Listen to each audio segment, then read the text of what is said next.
Hello friends, બુકબર્ડની online એપ્લિકેશનમાં હું યશ પટેલ આપનું વન્સ અગેન સ્વાગત કરું છું. આજે આપણે લેક્ચર નંબર 5 તરફ આગળ વધીએ તો એની અંદર ચોથા લેક્ચરમાં આપણે ચર્ચા કરી કે મેદાની પ્રદેશ મેદાનો કેવા છે અને સંપૂર્ણ મેદાનો કઈ રીતે વિકસેલા છે એના વિશે ચર્ચાઓ કરી કે એ મેદાનની અંદર કઈ ટાઈપ્સની જમીન હતી અને એના અમુક ડેટા હતા કે જે એક્ઝામ વ્યૂ ઇમ્પોર્ટન્ટ હતા એની ચર્ચાઓ આપણે લીધી. ત્યારે આપણે વાત કરેલી કે મેદાન કરતા એની અંદર આવેલા ભૌગોલિક પ્રદેશો એ એક્ઝામની અંદર વધુ ઇમ્પોર્ટન્ટ રહેતા હોય છે. તો એવા જે ભૌગોલિક પ્રદેશો છે એના વિશે આપણે ચર્ચા કરવાની છે. તો પહેલા આપણે લઈએ છીએ કચ્છ અને સૌરાષ્ટ્ર. આ બેની અંદર જે ભૌગોલિક પ્રદેશ આવેલા છે એ તો જો કચ્છની વાત કરીએ તો લાસ્ટ ટાઈમ આપણે ચર્ચા કરી કે કચ્છના મેદાન છે ત્યાંની જે નદીઓ છે કેવી છે, અલ્પજીવી છે. એટલે એના જે મેદાનો છે એની રચના યોગ્ય રીતે થઈ નથી, છતાં પણ કચ્છમાં તમને 3 જગ્યાએ મેદાન જોવા મળશે. એક છે કંઠીના મેદાન, વાગડના મેદાન અને ત્રીજા છે બંદીના મેદાનો. તો એની અંદર પહેલું છે આપણે કંઠીનો મેદાની પ્રદેશ. કંઠીનો જે મેદાની પ્રદેશ છે એ કચ્છ જિલ્લામાં નીચેની બાજુ એટલે કે કચ્છની દક્ષિણ બાજુએ દરિયા કિનારાની નજીક આવેલો છે. હવે આ જે મેદાનો છે એમનો આકાર, હવે આ આકાર છે ગરામાં પહેરવાની કંઠી, જે ગરામાં કંઠી પહેરીએ છીએ એના જેવો છે, અથવા તો અંગ્રેજીની અંદર કેપિટલ યુ આકારનો. જો આ ટાઈપનો આકાર છે એટલા માટે એને શું કીધા છે આપણે, કંઠીના મેદાનો. હવે આ જે મેદાન છે એ કચ્છના સૌથી વધુ ફળદ્રુપ મેદાન કહી શકાય. શા માટે? તો કચ્છની મોટા ભાગની જે નદીઓ છે જે વહીને નીચેની તરફ જે કચ્છના અખાતને મળતી હોય છે એ તમામ નદીઓ છે કંઠીના મેદાનમાંથી પસાર થાય છે. એટલા માટે અહીં આગળ કાંપનું પ્રમાણ સારા એવા પ્રમાણમાં છે. અને અહીં આગળ આવતી નદીઓની ચર્ચા લઈએ તો કંકાવતી છે, રૂકમાવતી છે, ક્લિયર. તો એ બધી નદીઓ છે એ આવે છે. અને આના લીધે આની અંદર ખેતીનું પ્રમાણ પણ સૌથી સારું જોવા મળે છે. એગ્રીકલ્ચરની વાત કરીએ તો કચ્છનું જે એગ્રીકલ્ચર છે ફેમસ કોના માટે છે? તો ખારેક, ખલેલા, કાજુ, કેરી, બરાબર. તો એ બધું છે એ આ મેદાનોમાં સૌથી વધુ જોવા મળે છે. એટલા માટે ખારેક, ખજૂર, કેરી, કાજુ વગેરેની ખેતી થાય છે. અને એ અંતર્ગત જ ખારેક માટેનું ફેમસ પ્લેસ મુન્દ્રા એ પણ અહીંયા આવેલું છે અને ત્યાં આગળ ખારેક સંશોધન કેન્દ્ર પણ છે. તો એ છે કંઠીના મેદાનો. એટલે ધ્યાન શું રાખીશું આપણે? કચ્છના દરિયા કિનારે. ત્યારબાદ નેક્સ્ટ બીજા નંબરે છે બન્નીનો પ્રદેશ. બન્નીની આપણે ચર્ચા રણ પ્રદેશ ભણ્યા ત્યારે પણ જોયું કે મોટા રણની અંદર જે 4 થી 5 મીટર ઊંચાઈ ધરાવતું ઘાસ ઉગી નીકળે છે એવો જે વિસ્તાર છે ને આપણે શું કહીએ છીએ? બન્નીનો પ્રદેશ. ક્લિયર? એટલે કે મોટા રણમાં આવેલો છે. હવે ત્યાં આગળ જે ઘાસ ઉગી નીકળે છે એ ઘાસનો યુઝ કઈ જગ્યાએ થાય છે? તો કચ્છના જે લોકો છે એ શું બનાવે છે એમાંથી? ભૂંગા.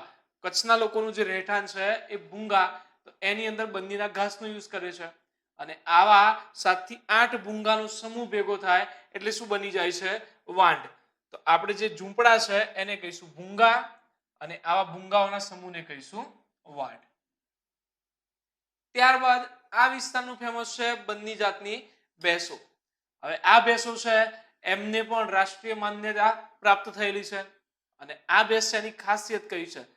ગુજરાતમાં તમને જે પણ ભેંસો જોવા મળે છે એની અંદર સૌથી વધુ ચરબી વાળું દૂધ.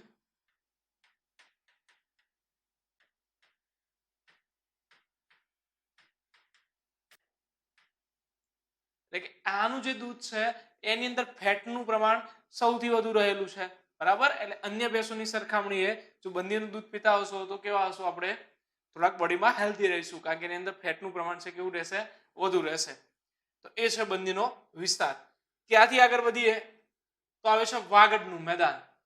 વાગડની પણ ચર્ચાઓ આપણે થઈ ગયેલી છે કે જ્યારે આપણે કંથકોટના ડુંગરોનો અભ્યાસ કરતા હતા ત્યારે. વાગડ કઈ જગ્યાએ આવેલું છે? તો કચ્છના 2 રણની વચ્ચેનો વિસ્તાર.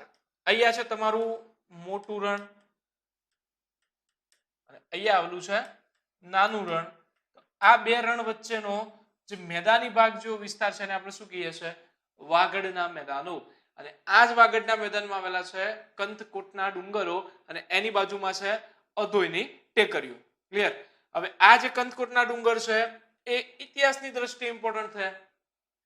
1026 ત્યારે મોહમ્મદ ગઝનવી આક્રમણ કરે છે અને એ દરમિયાન ભીમદેવ પ્રથમ જેને આપણે ઇતિહાસમાં બાણાવરી ભીમ તરીકે પણ ઓળખીએ છીએ. તો એવો જે ભીમદેવ પ્રથમ છે મોહમ્મદ ગઝનીના આક્રમણથી બચવા માટે પોતે કંથકોટના ડુંગરોમાં જઈને સંતાઈ ગયેલો છે કે ત્યાં આગળ એને આશ્રય લીધેલો હોય છે. અને ત્યાં આગળ જોવા જેવો છે કંથકોટનો કિલ્લો, કંથકોટનો ફોર્ટ. એટલે પ્રશ્ન પણ આવી શકે ભાઈ કંથકોટનો કિલ્લો કયા જિલ્લામાં છે? તો કઈ જગ્યાએ આવશે? કચ્છ જિલ્લામાં. તો આવી રીતે જે કચ્છ છે એના 3 પ્રદેશો આપણે ધ્યાન રાખીશું. કંઠી દરિયા કિનારે, બન્ની મોટા રણમાં, અને ત્રીજો છે વાગડનો પ્રદેશ. તો કચ્છના જે 2 રણ છે, મોટું રણ અને નાનું રણ, એમની વચ્ચેનો વિસ્તાર છે. આટલી બાબતો છે કચ્છમાંથી આપણે ધ્યાને રાખવાની છે. હવે વાત કરીશું સૌરાષ્ટ્રની. તો સૌરાષ્ટ્ર એટલે કે દરિયાકાંઠાનો ભાગ, બરાબર. તો એવા જે સૌરાષ્ટ્ર છે એ પ્રદેશોમાં જઈએ તો સૌરાષ્ટ્રની અંદર પહેલા આપણે જોઈએ છીએ ઝાલાવાડ. ઝાલાવાડની ચર્ચા કરીએ તો ઝાલાવાડ એટલે કે હાલનું સુરેન્દ્રનગર. ધ્યાન શું રાખીશું? ઝાલાવાડ એટલે હાલનું સુરેન્દ્રનગર. હવે એક્ઝેક્ટ લોકેશન જોવું હોય તો સુરેન્દ્રનગર જિલ્લો છે, પણ એની અંદર કઈ જગ્યાએ? તો ઉપરની બાજુએ નાનું રણ અને નીચેની બાજુએ નળ સરોવર. એટલે કે નાના રણ અને નળ સરોવર, આ બંને વચ્ચેનો જે વિસ્તાર છે એને આપણે શું કહીએ છીએ? ઝાલાવાડ. હવે આ જે ઝાલાવાડ છે એ ઝાલા વંશના રાજવીઓ છે કે જેમની રાજધાની હતી પાટડી, અને એમના જે વંશજો છે એમના ઉપરથી નામ પડેલું છે. અને જે ઝાલાવાડનો જે ઝાલા વંશ છે એના સ્થાપક હતા હરપાળદેવ. એટલે આ પણ પ્રશ્ન છે 1-2 વાર પૂછાઈ ગયેલો છે. એટલે આને આપણે ધ્યાને રાખીશું કે હરપાળદેવ એ કોણ છે? ઝાલા વંશના સ્થાપક છે, ઝાલા રાજ્યના સ્થાપક છે. ત્યારબાદ આ વિસ્તારની અંદર જોવા જઈએ તો કચ્છના નાના રણમાંથી જે પાણી આવે છે એ પાણી શું થશે? ખારાશવાળું પાણી હશે. કારણ કે આપણે જોઈ ચૂક્યા કે રણ કેવા છે? ખારા પાટના બનેલા વેરાન ભૂમિ ભાગ છે, અને એના ઉપરથી પસાર થઈને જે પાણી છે એ ક્યાં પહોંચે છે? નળ સરોવર. નળ સરોવરનું પાણી ક્યાં જાય છે? ખંભાતના અખાતમાં. તો એ જે પાણી આવે છે એ કેવું છે? ખારાશવાળું. એટલા માટે આ વિસ્તારની અંદર શું થાય છે? મીઠાનું ઉત્પાદન. અને મીઠાનું ઉત્પાદન કરતો એક અગત્યનો પ્રદેશ છે ખારાગોડા. જિલ્લો કયો લાગશે? સુરેન્દ્રનગર. મીઠાના ઉત્પાદન માટેનું સ્થળ છે ખારાગોડા, એ આ વિસ્તારની અંદર જ આવેલું છે. ત્યારબાદ આ વિસ્તારની અન્ય ચર્ચા લઈએ તો એની અંદર સમાવેશ થાય છે પાંચાળ પ્રદેશનો. હવે આ જે પાંચાળ પ્રદેશ છે એ એટલે કે ચોટીલાની આસપાસનો વિસ્તાર. ચોટીલાના ડુંગર ભણ્યા એની જે માહિતી છે લેક્ચર નંબર 2 માં આપેલી જ છે. હવે જે પાંચાળ પ્રદેશ છે એવું કહેવાય છે કે એનો આકાર ઊંધી રકાબી જેવો છે.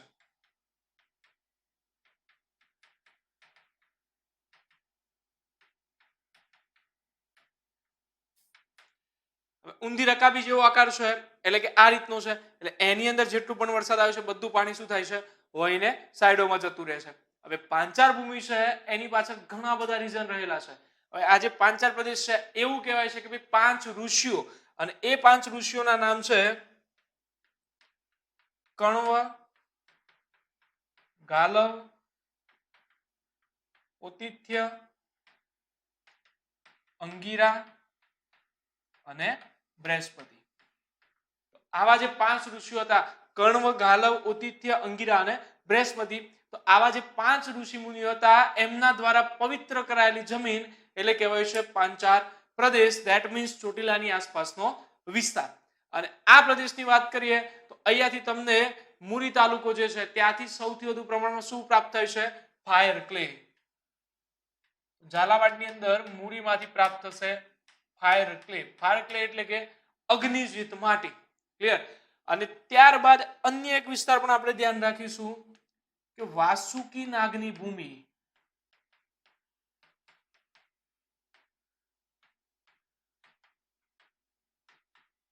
જે થાનગઢની આસપાસનો વિસ્તાર છે.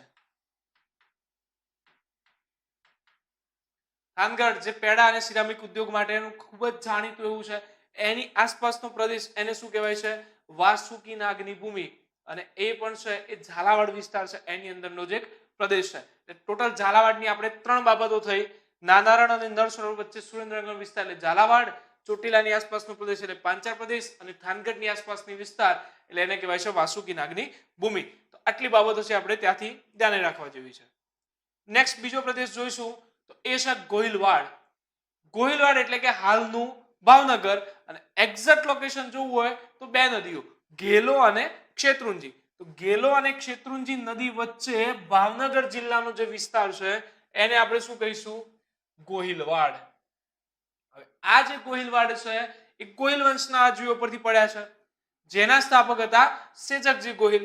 એટલે કે આપણે આ પણ ધ્યાન રાખીશું કે સ્થાપક છે સેજકજી ગોહિલ. હવે આ જે પ્રદેશ છે અહીં આગળ આવેલું છે ખંભાતનો વખાત. ધેટ મીન્સ આ વિસ્તાર આખો તમે એમ કહી શકો કે ભાઈ દરિયા કિનારાની નજીકનો છે. દરિયા કિનારાની નજીકનો પ્રદેશ છે એટલે ત્યાં આગળ જમીન કેવી જોવા મળ્યું છે? ક્ષારવાળી. અને થોડાક ત્યાંથી દૂર જાઓ સૌરાષ્ટ્ર છે. સૌરાષ્ટ્ર એટલે કે ઉચ્ચ પ્રદેશના ઘસારાને લીધે બન્યું છે એટલે ત્યાં આગળ જમીન પાછી કેવી જોવા મળ્યું છે? કાળી જમીન. અને આને પાછો આ જે વિસ્તાર છે બે નદીઓની વચ્ચેનો છે. નદીઓ છે એટલે પાછી જમીન કેવી હશે? કાંપવાળી. ક્લિયર થઈ ગયું? તો અહીંયા ત્રણ ટાઈપની જમીન જોવા મળશે: કાળી જમીન, કાંપવાળી જમીન અને ક્ષારવાળી જમીન. હવે આ જે પ્રદેશ છે એની અંદર ભાવનગરની વાત કરીએ તો આપણને ખબર છે કે ભાવનગરમાં જુવારનું સૌથી વધુ ઉત્પાદન થાય છે. બીજું દાડમનું પણ થાય છે અને ત્રીજું જામફળ છે એના ઉત્પાદનમાં પણ સેકન્ડ નંબરે આવે છે. એટલે કે દાડમ, જામફળ અને જુવાર એ બધાના ઉત્પાદન થાય છે. ત્યારબાદ કલ્ચરની દ્રષ્ટિએ આગળ વધીએ તો આ જે વિસ્તાર છે એનું એક નૃત્ય ફેમસ છે.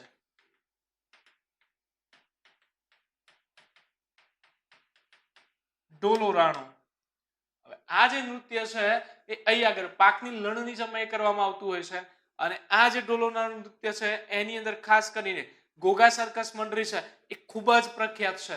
એટલે આપણે આટલી બાબતો ધ્યાને લઈશું. ગોહિલવાડમાંથી ભાવનગર જિલ્લો, ગેલો અને શેત્રુંજી નદીનો વિસ્તાર, એના સ્થાપક છે સેજકજી ગોહિલ અને આ પ્રદેશનું એક ફેમસ નૃત્ય છે ડોલો રાણો. ક્લિયર? ત્યાંથી આગળ વધીએ છીએ એટલે વિસ્તાર આવે છે હાલાર.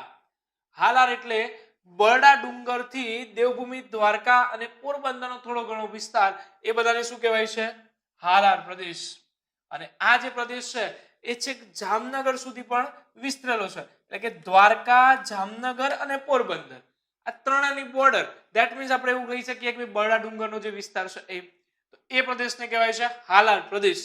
ક્લિયર? અને આ પ્રદેશ છે યુનાઇટેડ સ્ટેટ ઓફ કાઠિયાવાડ જેનું ઉદ્ઘાટન સરદાર પટેલના હસ્તે થયેલું છે એનો એક આખો અલગ જિલ્લો હતો. ક્લિયર? અને આ પ્રદેશમાંથી તમને એગ્રીકલ્ચરની દ્રષ્ટિએ ખૂબ જ ઓછું જોવા મળે છે પણ આ વિસ્તાર છે એ બોક્સાઇટ, બ્રોમાઇન ને વગેરે જેવા ખનિજો છે એ બધા માટેનો ખૂબ જ ઇમ્પોર્ટન્ટ છે. ક્લિયર? તો હાલારમાંથી છે આપણી આટલી બાબતો ધ્યાને લઈશું. એનાથી આગળ વધીએ છીએ તો આવે છે દારૂકાવન. દારૂકાવન એટલે કે બેટ દ્વારકાની આસપાસનો વિસ્તાર. ધેટ મીન્સ જે આપણો દેવભૂમિ દ્વારકા જિલ્લો છે એનો દરિયા કિનારાની આસપાસનો વિસ્તાર એને આપણે કહીએ છીએ દારૂકાવન. અને આનો ઉલ્લેખ છે એ તમને જોવા મળે છે મહાભારતમાં કે જ્યારે શ્રી કૃષ્ણ છે એ પોતે યાદવો સાથે પોતાની મથુરા છોડીને દ્વારકામાં આવે છે અને દ્વારકાની આખી જે સોનાની નગરી છે એ વસાવે છે અને એને નામ આપે છે દ્વારવતી. એટલે કે દ્વારકા યાદ રાખજો સોનાની નગરી છે જેના અવશેષો ડોક્ટર એસ.આર. રાવ દ્વારા શોધવામાં આવેલા છે. અને ત્યાર પછી અહીં આગળ જોવા જઈ બાબતોમાં શ્રી કૃષ્ણની પટરાણીઓના મહેલ, ત્યારબાદ ઇમ્પોર્ટન્ટ છે ગોપી તળાવ. પ્રશ્ન વારંવાર આવે છે ગોપી તળાવ, તો જિલ્લો કયો આવશે? દેવભૂમિ દ્વારકા, જે ગોપીચંદનની માટી માટે જાણીતું છે.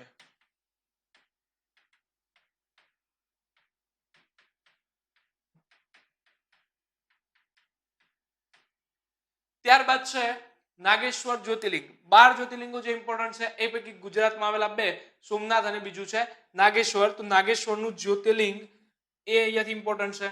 અને અહીં આગળ બનાવેલું સાંસ્કૃતિક વન નાગેશ્વર. પ્રશ્ન આવે કે ભાઈ દેવભૂમિ દ્વારકા જિલ્લાનું સાંસ્કૃતિક વન કયું છે? તો નાગેશ્વર છે. ત્યારબાદ અહીંયા જોવા જેવું શું છે? તો આદિ જે શંકરાચાર્ય છે એમને સ્થાપેલા 4 મઠ, એ 4 મઠ પૈકીનો શારદા મઠ છે એ અહીંયા આવેલો છે.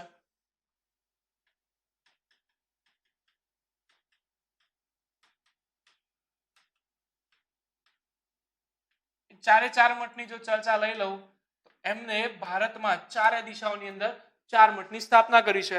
એ અનુસાર જે શારદા મઠ એટલે કે પશ્ચિમ બાજુનો છે શારદા પીઠ એ આવેલી છે આપણા દ્વારકાની અંદર અને એનો સમાવેશ થશે દારૂકાવનમાં. ત્યારબાદ વાત કરીએ તો જ્યોતિર્મઠ, જે આવેલું છે બદ્રીનાથ ખાતે. ત્યાંથી આગળ વધીએ તો શૃંગેરી પીઠ, શૃંગેરી મઠ જે છે એ આવેલું છે કર્ણાટકમાં. અને ચોથો પૂર્વ તરફનો જે છે ગોવર્ધન મઠ, જે આવેલું છે પુરી ઓડિશા ખાતે. આવી રીતે છે એ શંકરાચાર્યના 4 મઠ ભારતભરમાં ફેલાયેલા છે. એ અનુસાર દારૂકાવનમાં આવેલો મઠ એટલે કે છે શારદા પીઠ. આટલી બાબતો છે એ આપણે દારૂકાવનથી ધ્યાને લઈશું. એનાથી આગળ વધીએ છીએ તો છે સોરઠ. સોરઠ છે નામ સાંભળતાની સાથે જ આઈડિયા આવશે કે ભાઈ સોરઠ એટલે કે સુલકા યુએનસાંગ ઈસવીસન 640 ગુજરાતની મુલાકાતમાં આવે છે. એ દરમિયાન પોતાની નોંધપોથીમાં સોરઠ પ્રદેશ છે એને સુલકા તરીકે નોંધેલો છે. તો યુએનસાંગ છે જેને સોરઠને સુલકા કહેતા હતા એવો વિસ્તાર એટલે કે હાલના જુનાગઢ અને ગીર સોમનાથ આ જિલ્લાનો પ્રદેશ છે. આ પ્રદેશની અંતર્ગત જ 12 જ્યોતિર્લિંગ પૈકીનું પ્રથમ જ્યોતિર્લિંગ એટલે કે છે સોમનાથનું મંદિર, સોમનાથનું જ્યોતિર્લિંગ એ આવેલું છે. અને અહીં આગળ બનાવેલું સાંસ્કૃતિક વન એટલે કે હરિહર વન. તો નામ ડાયરેક્ટ યાદ રહી જાય કે શિવજી છે એટલે કે હરિહર વન છે.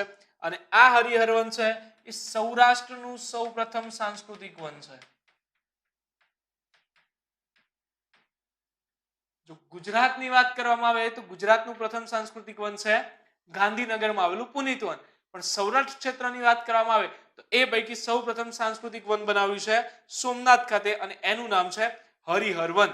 હવે આપણે સોમનાથની વાત કરીએ તો સોમનાથ છે એટલે સોમનાથનું થોડું ઘણું કલ્ચર છે એવું તમને ચર્ચા કરી દઉં.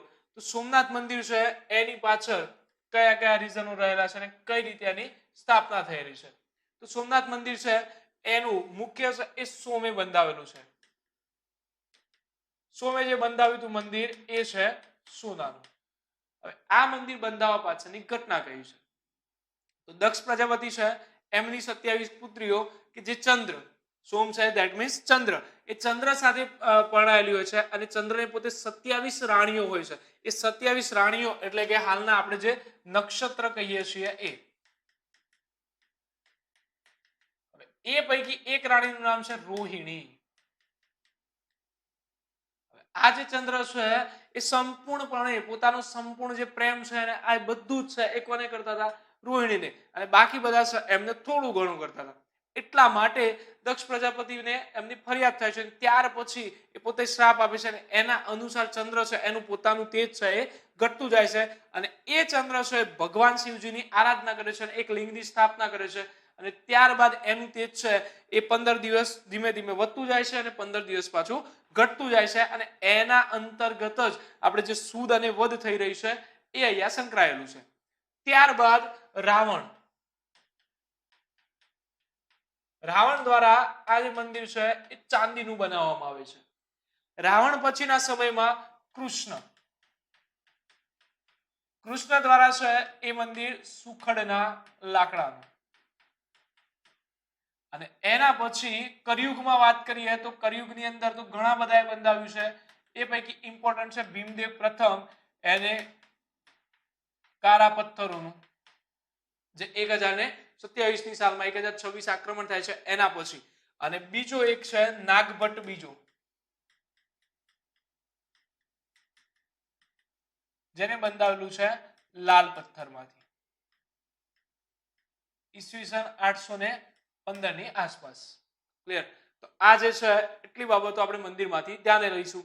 ત્યારબાદ આ જે મંદિર છે એનું બીજું નામ કહેવાય છે કૈલાસ મહામેરુ પ્રસાદ. મંદિર છે એનું જે બિલ્ડઅપ એ જે બનાવવામાં આવ્યું છે એની અંદર બે શૈલીઓ છે. થોડો ઘણો ભાગ છે ચાલુક્ય શૈલીનો છે અને બાકીનું જે મંદિર છે નાગર શૈલીમાં છે. તાજેતરની વાત કરીએ તો ગુજરાતમાં જે બે વેજીટેરિયન ઝોન દર્શાવવામાં આવે છે એ અનુસાર એક છે અંબાજીનું મંદિર અને બીજું છે સોમનાથનું મંદિર. હવે આ જે સોમનાથનું મંદિર છે એની પ્રાણ પ્રતિષ્ઠાને 11 મે 1951 ના રોજ ભારતના પ્રથમ રાષ્ટ્રપતિ છે રાજેન્દ્ર પ્રસાદ એમના હસ્તે કરવામાં આવે છે.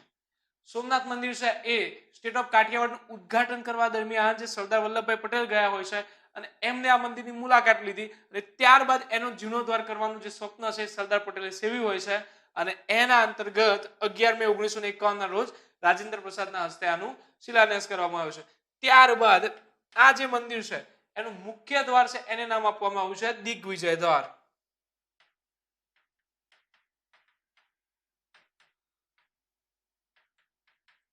કારણ કે 1950 મંદિરની સૌપ્રથમ આધારશિલા છે રાજા દિગ્વિજયસિંહે મૂકેલી હોય છે અને એમના અંતર્ગત જ એમના નામ ઉપરથી મંદિરના મુખ્ય દ્વારને શું નામ આપેલું છે? દિગ્વિજય દ્વાર. ત્યારબાદ આ જે મંદિર છે એની અન્ય ખાસિયતની વાત કરીએ તો મંદિરના પાછળની ભાગમાં આવેલો છે એક બાણ સ્તંભ. આ બાણ સ્તંભ છે એની ઉપર રહેલો એક એરો છે એટલે કે તીરનું નિશાન છે એ એવું સૂચવે છે કે અહીંયાથી જો તમે દક્ષિણ ધ્રુવ સુધી જશો તો વચ્ચે કોઈ જમીનનો વિસ્તાર આવતો જ નથી એટલે કે દક્ષિણ ધ્રુવ સુધી વિના વિઘ્ને વિના જમીન વિસ્તાર છે એ તમે સીધા ને સીધા દરિયાની અંદરથી ત્યાં જઈ શકો છો. અને આ મંદિર છે એની બીજી બાબતોની ચર્ચા લઈએ તો એની અંદર આવશે મંદિરના પ્રાંગણમાં આવેલી મૂર્તિઓ. તો એની અંદર આપણે વાત કરીશું તો સરદાર વલ્લભભાઈની છે, બીજા છે હમીરજી ગોહિલ અને એમના મિત્ર છે વેગડા ભીલ. આમની ખાંભીઓ છે, આમની પણ મૂર્તિ છે, બરાબર. આ બધી જે ચર્ચાઓ થઈ એ સોમનાથ મંદિર સાથે સંલગ્ન છે એટલે આમાંથી જે છે બધી જ બાબતો છે એક્ઝામ દ્રષ્ટિએ ઇમ્પોર્ટન્ટ છે કારણ કે કોઈ પણ એક્ઝામ હશે તો એની અંદર સોમનાથ મંદિર કલ્ચર જો પૂછાતું હોય છે તો સોમનાથ મંદિર છે એના ઉપર વધુ ફોકસ રહેલું હોય છે એટલે એટલા માટે છે આ મંદિર આપણે ધ્યાને રાખીશું. નેક્સ્ટ આગળ વધીએ તો પ્રદેશ આવે છે લીલી નાગેર. હવે બે ઇમ્પોર્ટન્ટ પ્રદેશો છે ધ્યાને લેવાના છે, લીલી નાગેર અને ગેડ પ્રદેશ. તો લીલી નાગેર એટલે ગીર સોમનાથ જિલ્લાના ઉનાથી જુનાગઢના ચોરવાડ સુધીનો વિસ્તાર. તો આ ગીર સોમનાથ છે એનું ઉના, ત્યાંથી લઈને જુનાગઢનું ચોરવાડ, આમનો જે વિસ્તાર છે એમને કહેવાય છે લીલી નાગેર. અને આ જે વિસ્તાર છે એની અંદર નાગરવેલના પાન, ગુજરાતભરમાં નાગરવેલના પાનની જો ખેતી એકમાત્ર જગ્યાએ થતી હોય તો એ છે ચોરવાડની આસપાસનો વિસ્તાર અને બીજું છે નારિયેળીની ખેતી. અહીં આગળ જોવા જેવું શું છે તો ચોરવાડની અંદર આવેલો નવાબનો મહેલ જેને અત્યારે હોટલ હેરિટેજમાં રૂપાંતરિત કરેલો છે અને બીજું છે ત્યાં આગળ ભરાતો ઝૂંડનો મેળો. ઉના ખાતેની વાત કરીએ તો ત્યાં આગળ આવેલો છે ત્રિવેણી કુંડ. ત્યારબાદ અહીંયાની અન્ય બાબતોની વાત કરીએ તો ચોરવાડનો જે દરિયા કિનારો છે ત્યાં એક તરણ સ્પર્ધા યોજાય છે, વીર સાવરકર તરણ સ્પર્ધા.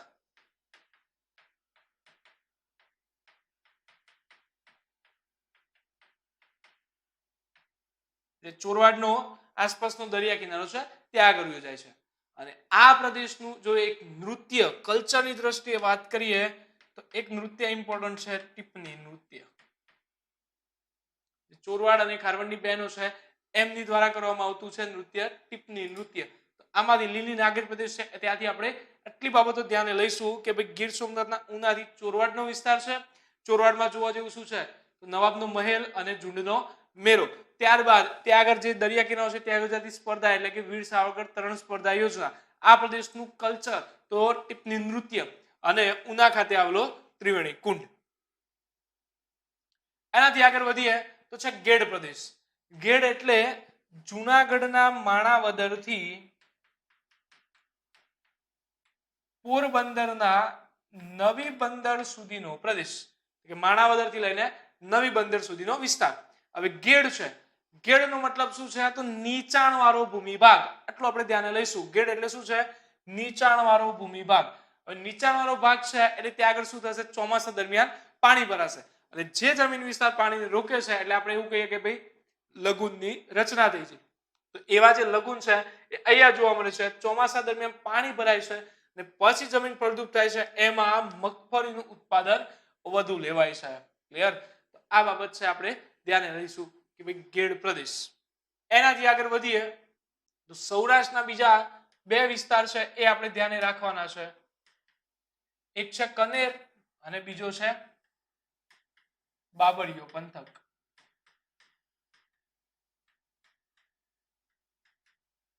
કનેર પ્રદેશ એટલે કયો? તો ભાવનગર જિલ્લો આપણે જોયા, ભાવનગર એટલે કે ગોહિલવાડ. ક્લિયર? તો ભાવનગર જિલ્લામાં જે દરિયાઈ માર્ગ છે, બરાબર, ત્યાં આગળ આવેલો છે કોસ્ટલ હાઈવે. પરિવહન ભણીશું ત્યારે હું ભણાવીશ કે કોસ્ટલ હાઈવે એટલે કે સૌરાષ્ટ્રના દરિયા કિનારાનો માર્ગ. તો એ જે કોસ્ટલ હાઈવે ને સમાંતર પટ્ટો છે એને શું કહેવાય છે? કનેર પ્રદેશ. એટલે આપણે ધ્યાન રાખીશું કે ભાવનગર જિલ્લામાં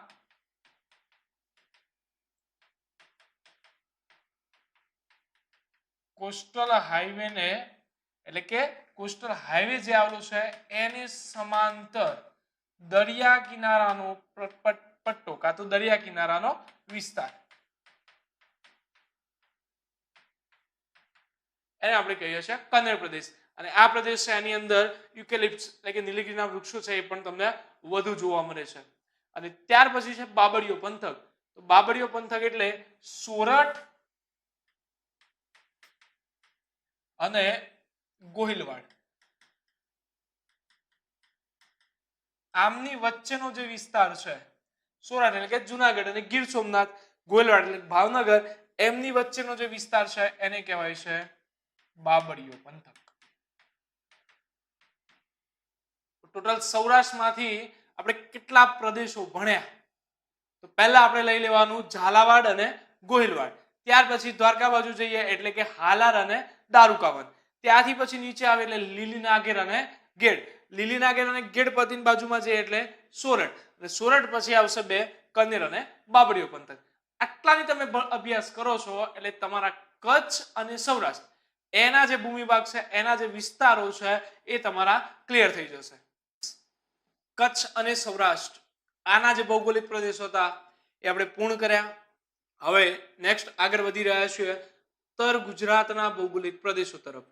ઉત્તર ગુજરાતની અંદર આપણે શરૂઆત કરીએ તો પહેલો છે ગોળ પ્રદેશ.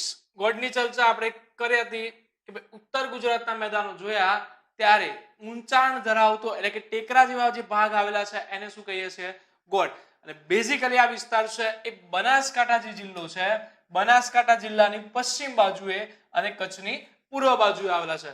તો ધ્યાન રાખીશું, બનાસકાંઠા જિલ્લાની પશ્ચિમે આવેલો અર્ધરણ વિસ્તાર જેની અંદર જે ટેકરા જેવો ઉપસેલા મેદાની ભાગ છે એને શું કહેવાય છે?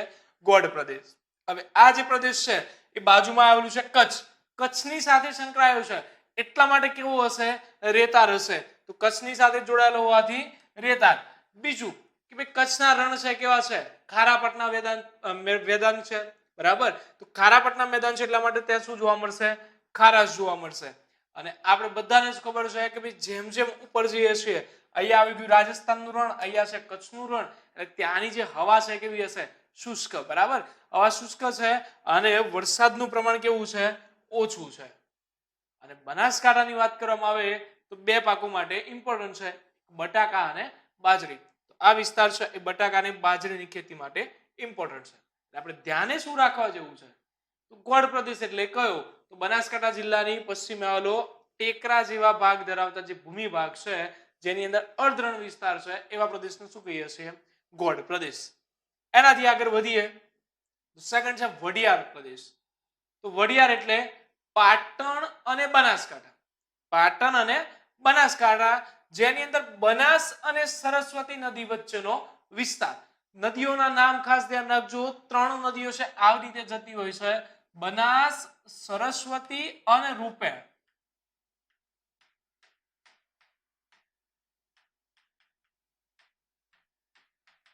એમાં જે બનાસ અને સરસ્વતી આમની વચ્ચેનો વિસ્તાર છે એને કહેવાય છે વઢિયાર પંથક. ક્લિયર? અને આ પ્રદેશ છે એની અંદર જોવા જઈએ છે કાંકરેજી ગાય અને વઢિયારી ભેંસ. કાંકરેજી ગાયની ચર્ચા લઈએ તો આ ગાયના દૂધમાંથી તમને મળે છે A2 મિનરલ. અને આ જે A2 મિનરલ છે એ કેન્સરની દવા માટે ઉપયોગી છે.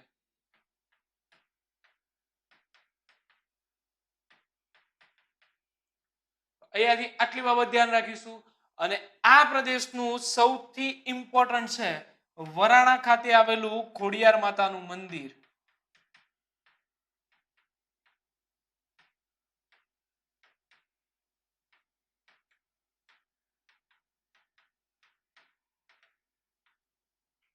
આ જે મંદિર છે એનો તાલુકો ખાસ ધ્યાન રાખીશું કે તાલુકો લાગે છે સમી અને જિલ્લો લાગશે પાટણ.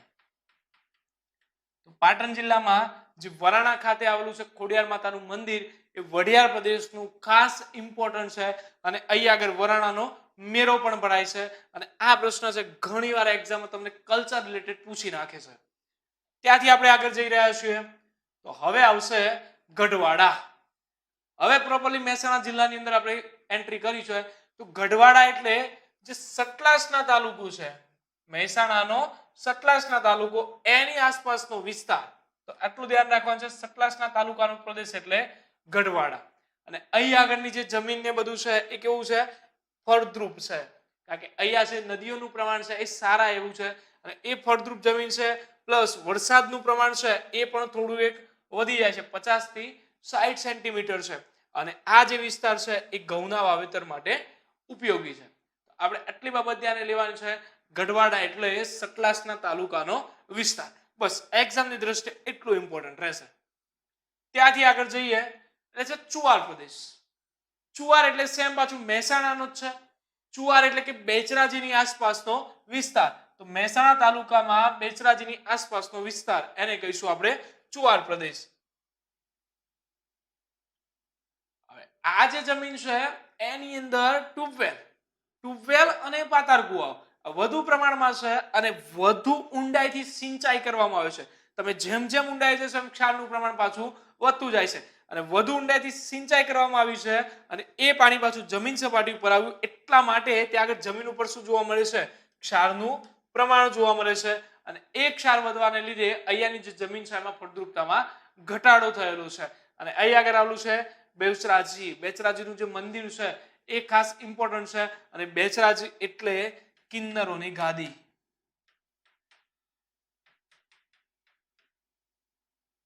આ બાબત છે અહીંયાથી નોંધે લઈશું.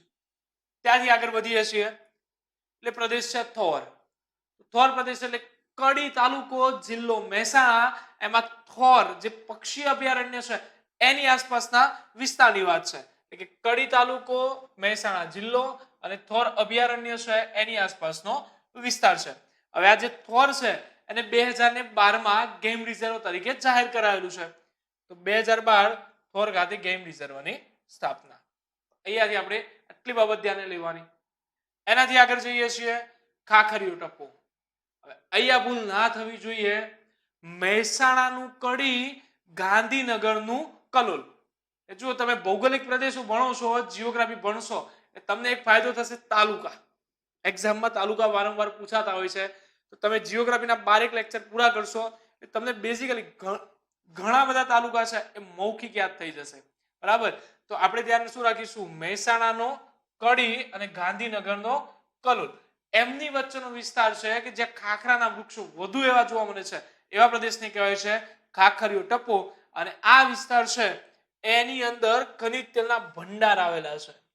અને એટલા માટે જ તમે જ્યારે પણ ગાંધીનગરથી મહેસાણા પટ્ટામાં જશો તો ત્યાં આગળ તમને શું જોવા મળે છે? ONGC ના કુવા. ONGC oil and natural gas corporation, એનું ફૂલ ફોર્મ છે એ ધ્યાને લેવા જેવું છે. અને બીજું, આ જ વિસ્તારમાં કલોલ ખાતે શું આવેલું છે? ઇફકોનો plant, Indian farmer fertiliser cooperative. બરાબર? પાછળ લિમિટેડ પણ લાગે છે, Indian farmer fertiliser cooperative limited. એનો પ્લાન્ટ છે એ કલોલમાં આવેલો છે. બરાબર? બીજો એક પ્લાન્ટ છે એ કચ્છના કંડલા ખાતે છે. તો આપણે જે ધ્યાન રાખીશું કલોલમાં આવેલો ઇફકોનો પ્લાન્ટ. પણ ઇફકોનું જે મુખ્ય મથક છે એ ક્યાં છે? નવી દિલ્હીમાં. એટલે આ એક પ્રશ્ન છે, એને ધ્યાને રાખજો, ઇફકો.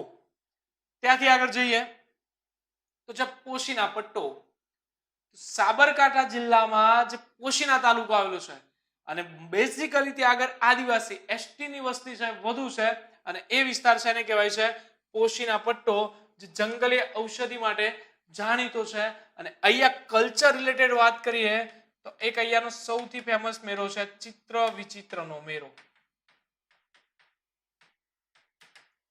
જે ત્યાં આગળ આવેલું ગુણભાખરી ગામ છે.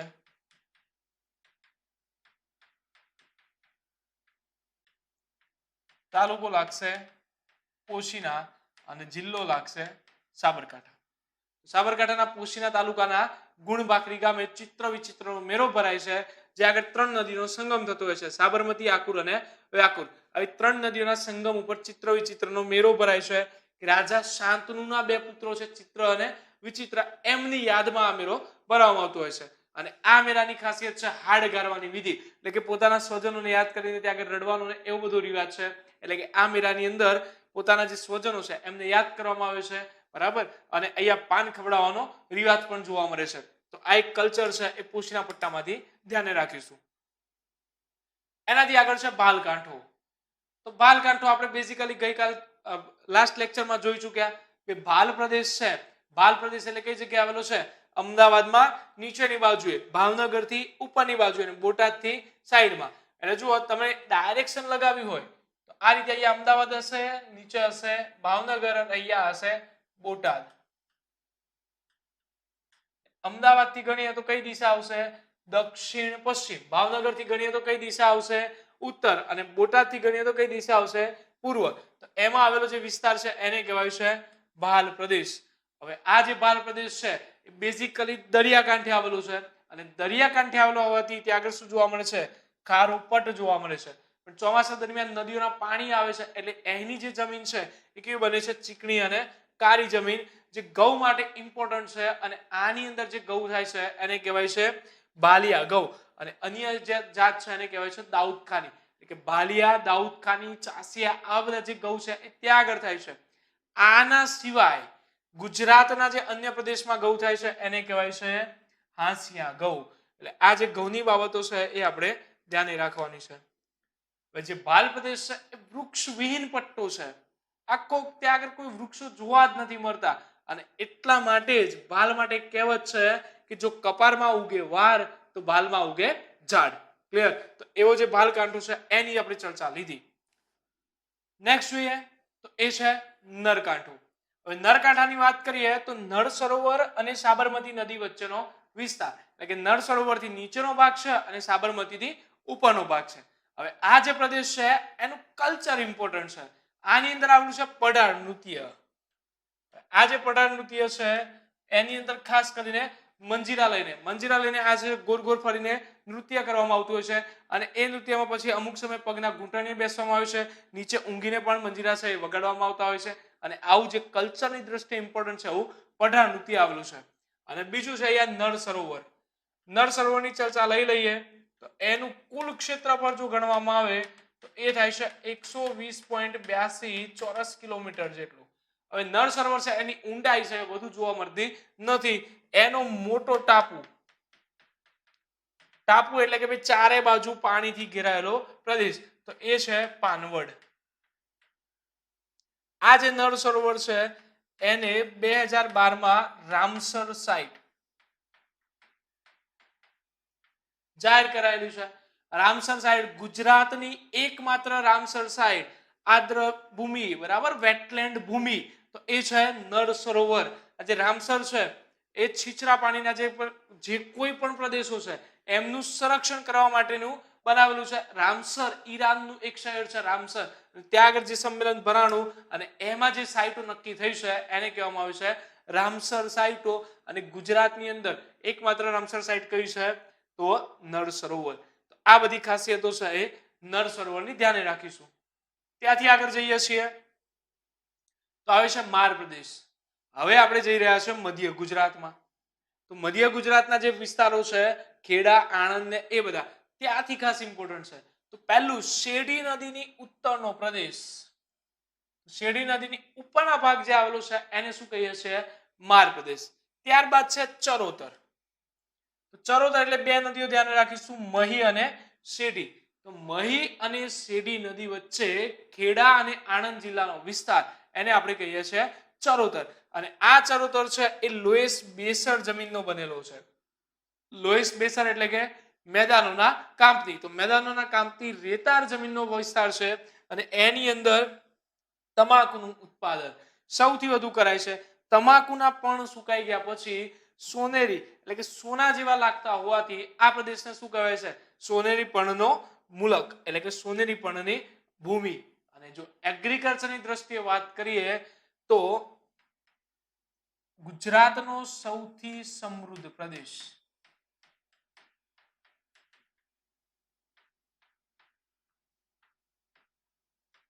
એગ્રીકલ્ચરની વાત આવે તો ગુજરાતનો સૌથી સમૃદ્ધ પ્રદેશ તો કયો બની જશે? ચરોતર.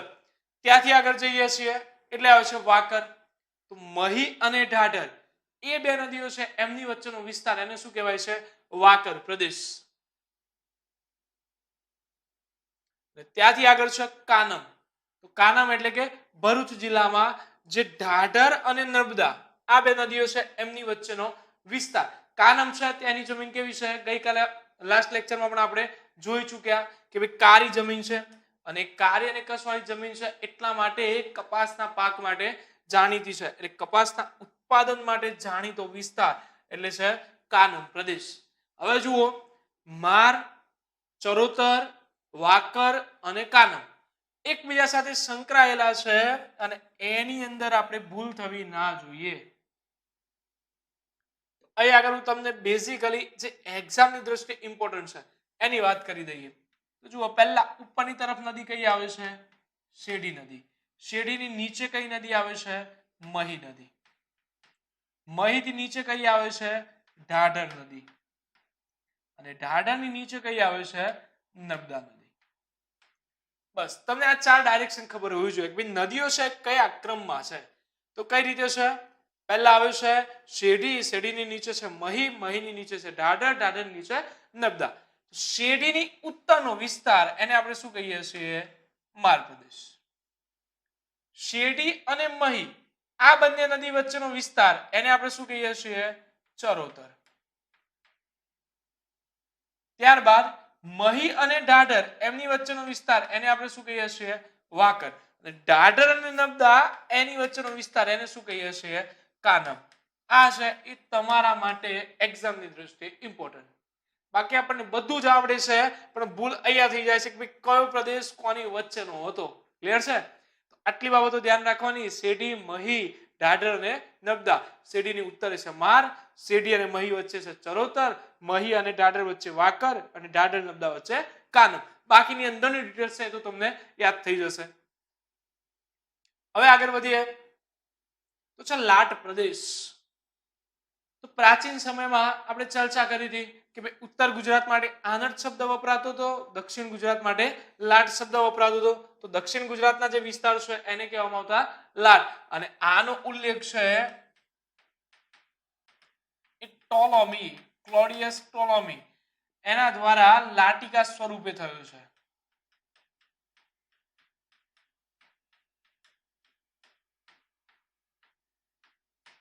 જે ક્લોડિયસ ટોલોમી છે જેને સૌપ્રથમ અક્ષાંશ અને રેખાંશ વિશેની માહિતી રજૂ કરી હતી એને લાટિકા સ્વરૂપે દક્ષિણ ગુજરાત માટે કયો શબ્દ યુઝ કરેલો છે? લાટ. ત્યારબાદ છે કરોડ સુવાલીની ટેકરીઓ. તો સુવાલીનો બીચ એટલે કે સુરત જિલ્લામાં જે આવેલો છે એ. તો તાપી નદીએ નિક્ષેપણ કરીને સુરત જિલ્લામાં જે ટેકરીઓ રચી છે એને શું કહેવાય છે?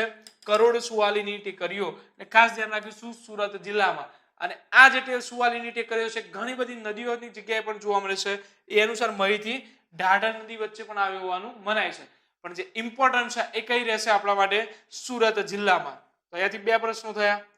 ત્યાંથી આગળ વધીએ એટલે છે દંડકારણ્ય. દંડકારણ્યની વાત કરીએ તો રામાયણમાં જે વિસ્તાર દર્શાવેલો છે એટલે કે હાલનો ડાંગ જિલ્લો. તો એ જે ડાંગ જિલ્લો છે એને પ્રાચીન સમયમાં કયા નામે ઓળખાતો હતો? દંડકારણ્ય. અને આ જ વિસ્તારમાં શબરીએ વસવાટ કર્યો હોવાનું મનાય છે. શબરી એટલે કે ભગવાન રામને પોતાના જે બોર છે એ પોતે ચાખી ચાખીને જેને ખવડાવ્યા હતા એ એમનો અહીંયા વસવાટ છે. અને બીજું એક અહીંયા આવેલું છે અંજન કુંડ.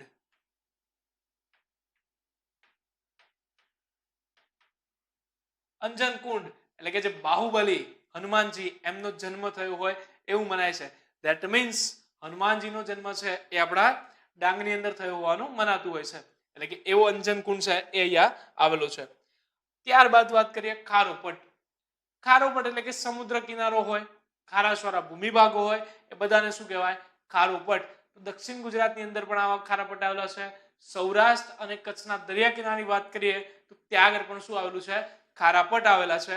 આની સાથે આપણો જે તર ગુજરાતના પ્રદેશો હતા એની ચર્ચા આપણે પૂરી કરીએ છીએ. ક્લિયર? હવે આ જે આપણે ભણ્યા એ બધાનું જ રિવિઝન છે એક જ મેપ ઉપર આપણે કરી લઈએ છીએ.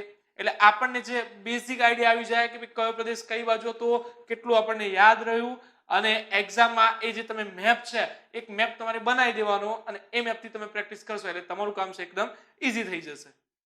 હવે મેપ ઉપર પ્રેક્ટિસ કરી લઈએ. પહેલા શરૂઆત આપણે કોની કરી? કચ્છની. તો કચ્છમાં દરિયા કિનારે કયા મેદાન આવેલા છે? કંઠીના મેદાન. ત્યાંથી આગળ વધ્યા એટલે કચ્છના મોટા રણમાં કયા મેદાન હતા? બન્નીના મેદાન. ત્યારબાદ જ્યારે પણ તમે પ્રેક્ટિસ કરતા હો છો ત્યારે શું કરવાનું? બન્ની છે તો બન્નીના વિશેની માહિતી છે બધી બોલી દેવાની કે બન્નીમાં ઊંચાઈવાળું ઘાસ ઉગી નીકળે છે, એ ઘાસમાંથી ભૂંગા બનાવે છે, ભૂંગાનું સમૂહ એટલે વાંઢ. અહીંયા ઓલી જે ભેંસો છે એ છે બન્નીની ભેંસો અને એ શું છે? સૌથી વધુ ચરબી આપતું દૂધ આપે છે. ત્યાંથી બે રણ વચ્ચેનો વિસ્તાર એટલે એને શું કહેવાય છે? વાગડ. ક્લિયર? આટલું તમે કરો છો, કચ્છ તમારું પૂરું થઈ ગયું. હવે આપણે જઈએ છીએ સૌરાષ્ટ્રમાં. તો સૌરાષ્ટ્રની અંદર જો આપણે ચર્ચા લઈએ તો સૌરાષ્ટ્રની અંદર પહેલા આપણે શું ભણે ભાઈ? સુરેન્દ્રનગર જિલ્લો, જેમાં નાનું રણ અને અહીંયા આવેલું છે નળ સરોવર, એમની વચ્ચેનો જે વિસ્તાર છે એને આપણે શું કહીએ છીએ? ઝાલાવાડ. કે નાનું રણ અને નળ સરોવર એની વચ્ચેનો વિસ્તાર છે. ત્યાંથી આપણે આગળ વધ્યા એટલે કે અહીંયા ગયા ભાવનગરમાં. ભાવનગરમાં બે નદીઓ જોઈ, ગેલો અને શેત્રુંજી. તો ગેલો અને શેત્રુંજી નદી વચ્ચેનો જે વિસ્તાર છે એને આપણે શું કીધું? ગોહિલવાડ. ગોહિલવાડ એટલે હાલનું ભાવનગરનો વિસ્તાર. એનાથી આગળ વધ્યા એટલે આપણે પહોંચ્યા સોરઠ તરફ. બરાબર. તો આ જે જુનાગઢ અને ગીર સોમનાથ આનો જે વિસ્તાર છે એને આપણે શું કીધો? સોરઠ પ્રદેશ. ત્યાંથી આગળ ગયા એટલે કે દ્વારકા, પોરબંદર અને જામનગર એનો જે આ વિસ્તાર છે એને આપણે શું કીધો? હાલાર પ્રદેશ. એનાથી આગળ વધ્યા એટલે કે દ્વારકા જિલ્લો. દ્વારકા જિલ્લામાં દરિયા કિનારાનો વિસ્તાર આને આપણે શું કીધો? દારૂકાવન. ક્લિયર? આટલા પ્રદેશો આપણે સ્ટડી કર્યા. એના પછી આપણે આગળ વધ્યા તો બે પ્રદેશોની ચર્ચા કરી. એક છે લીલી નાગેર.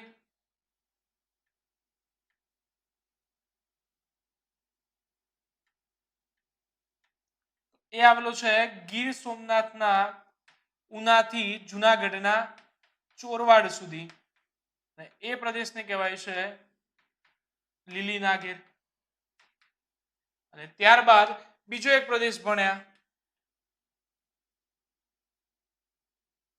જે આવેલો છે જુનાગઢના માણાવદરથી પોરબંદરના નવી બંદર સુધી. આ પ્રદેશને આપણે કહીએ છીએ ગેડ. એના પછી આગળ ભણ્યા કે ભાઈ જે ભાવનગર છે એમાં આ દરિયાકાંઠાની પટ્ટીનો જે વિસ્તાર છે જે કોસ્ટલ હાઈવેને સમાંતર છે આને આપણે કહીએ છીએ કનેર. અને સોરઠ અને ગોહિલવાડ એમની વચ્ચેનો જે વિસ્તાર છે એને આપણે શું કહીએ છીએ? બાબરિયો પંથક.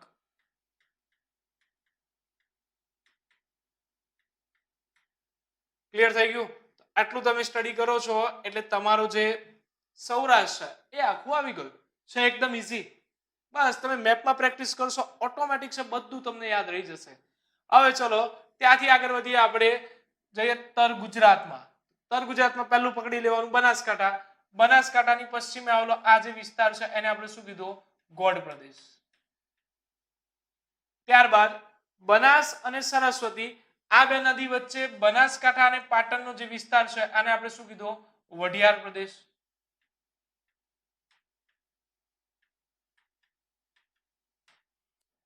એનાથી આગળ વધો એટલે જવાનું છે આપણે મહેસાણામાં. તો મહેસાણામાં સતલાસણાની આસપાસનો વિસ્તાર એટલે કે આ પ્રદેશ છે આને આપણે શું કીધું? ગઢવાડા.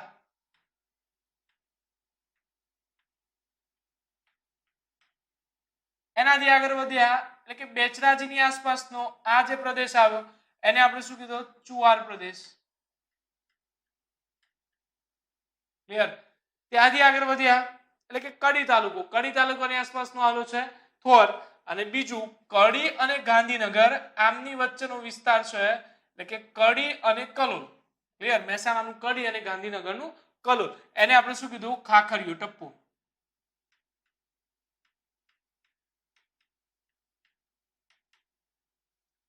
ત્યાંથી આગળ વધ્યા એટલે કે ગયા સાબરકાંઠા. સાબરકાંઠામાં જે પોશીના તાલુકાનો વિસ્તાર છે એને આપણે શું કીધો? પોશીના પટ્ટો. હવે ત્યાંથી આગળ આપણે વધીએ છીએ એટલે જઈએ છીએ અમદાવાદમાં. અમદાવાદની અંદર જોઈએ તો અમદાવાદની અંદર અહીં આગળ આવેલું છે નળ સરોવર. નળ સરોવર અને સાબરમતી નદી એમની વચ્ચેનો વિસ્તાર એને આપણે શું કીધું? નળકાંઠો. ત્યાંથી આગળ વધ્યા એટલે કે અહીંયા અમદાવાદની દક્ષિણ પશ્ચિમે એ આવેલો છે ભાલ પ્રદેશ, ભાલકાંઠો. હવે તમે ગોઠવણી જુઓ તો તમને એટલો આઈડિયા આવી જશે કે ભાલકાંઠાની ઉત્તરે શું છે? નરકાંઠો. નરકાંઠાની ઉત્તરે શું છે? ઝાલાવાડ. ઝાલાવાડની ઉત્તરે શું છે? નાનું રણ. નાના રણની ઉત્તરે શું છે? વાગડ. વાગડની ઉત્તરે શું છે? કચ્છનું મોટું રણ. જો આખી જે ગોઠવણી છે થઈ ગઈ. બે રણ વચ્ચે વાગડ, નાના રણ અને નળ સરોવર વચ્ચે ઝાલાવાડ, નળ સરોવર અને સાબરમતી નદી વચ્ચે નરકાંઠો, સાબરમતી નદીની નીચેનો ભાગ જે છે એ બધો બાલકાંઠો. ક્લિયર એકદમ? હવે ત્યાંથી આગળ વધીએ છીએ એટલે આપણે અહીંયા આવે છે. અહીંયા થોડીક બાબતો છે ધ્યાને રાખવાની છે. પહેલા આપણે શું કામ કરવાનું? નદીઓ છે એને દર્શાવી દેવાની. ચલો નદીઓ છે એને દર્શાવશું તો પહેલા અહીંયા નદી આવે છે શેડી નદી. શેડી પછી અહીંયા આવે છે મહી નદી. મહી પછી આવે છે અહીંયા ઢાઢર. અને ઢાઢર પછી આવે છે નર્મદા. ક્લિયર? હવે આમની વચ્ચેના વિસ્તારો તો જે શેડી છે એની ઉત્તરે રહેલો પ્રદેશ છે એને આપણે શું કીધો? માર. ત્યારબાદ શેડી અને મહી આ બે નદી છે એમની વચ્ચેનો વિસ્તાર એટલે કે ખેડા અને આણંદ જિલ્લાનો છે એને આપણે શું કીધો? ચરોતર. ત્યાર પછી આ જે વિસ્તાર આવ્યો એને આપણે શું કહીએ છીએ? વાકર. એટલે કે મહી અને ઢાઢર નદી વચ્ચેનો પ્રદેશ. અને ત્યારબાદ છેલ્લે ઢાઢર અને કાનમ, ઢાઢર અને નર્મદા એની વચ્ચેનો વિસ્તાર એને આપણે શું કીધો? કાનમ પ્રદેશ. આવી રીતે ચાર પ્રદેશો છે એની અંદર ભૂલ ના થવી જોઈએ જે મેં તમને ઓલરેડી શીખવાડી દીધું છે. ત્યાંથી આપણે આગળ વધ્યા એટલે પહોંચાતા દક્ષિણમાં. દક્ષિણની અંદર આપણે પહોંચ્યા તો ત્યાં આગળ શું શું જોયું? એક ડાંગ જિલ્લો છે. ડાંગ જિલ્લો એટલે કે દંડકારણ્ય. સંપૂર્ણ દક્ષિણ છે એને કહેવાય છે લાટ પ્રદેશ. અને સુરત જિલ્લામાં તાપી જે નદી આવે છે ત્યાં આગળ આવેલી છે સુવાલીની ટેકરીઓ.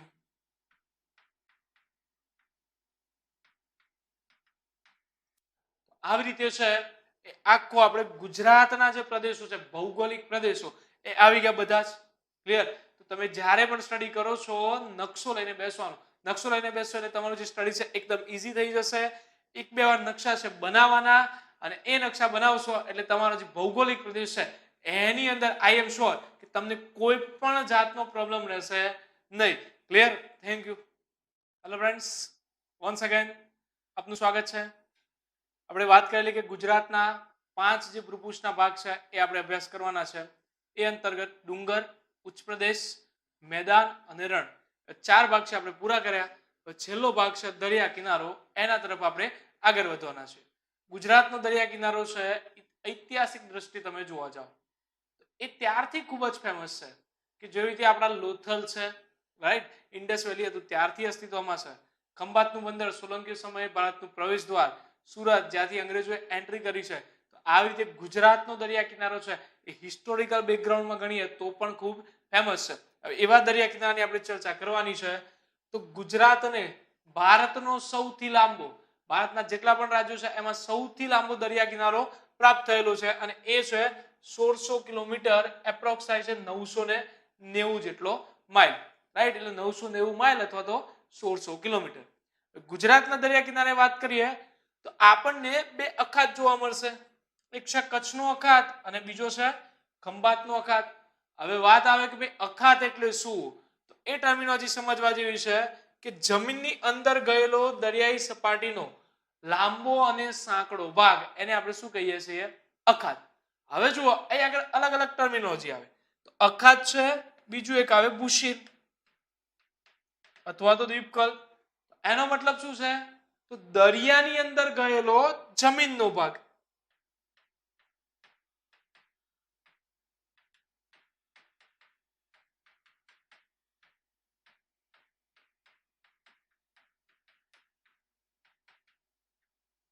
ત્યારબાદ બીજી એક ટર્મિનોલોજી આવે છે ટાપુ કે જેની ચારે બાજુ પાણી હોય. હવે સમજી લો કે આની અંદર ઘણાને ભૂલ થાય કે અખાત અને ભૂશી, અને બીજું એક છે આપણી બંગાળની ખાડી, રાઈટ? આપણે કહીએ છીએ ને ખાડી, ખાડી છે એ પણ આખો વિસ્તાર અલગ છે. ખાડી કોને કહેવાય? તો જેનો આકાર પર્વલાકાર હોય, બરાબર? તો પર્વલાકાર ધરાવતો હોય એવો વિસ્તાર,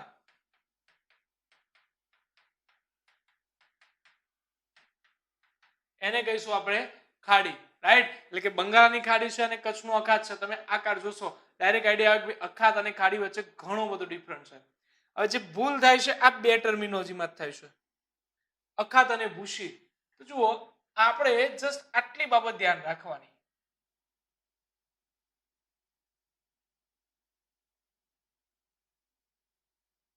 આ છે મારો જમીન વિસ્તાર અને આ છે મારો સમુદ્ર વિસ્તાર.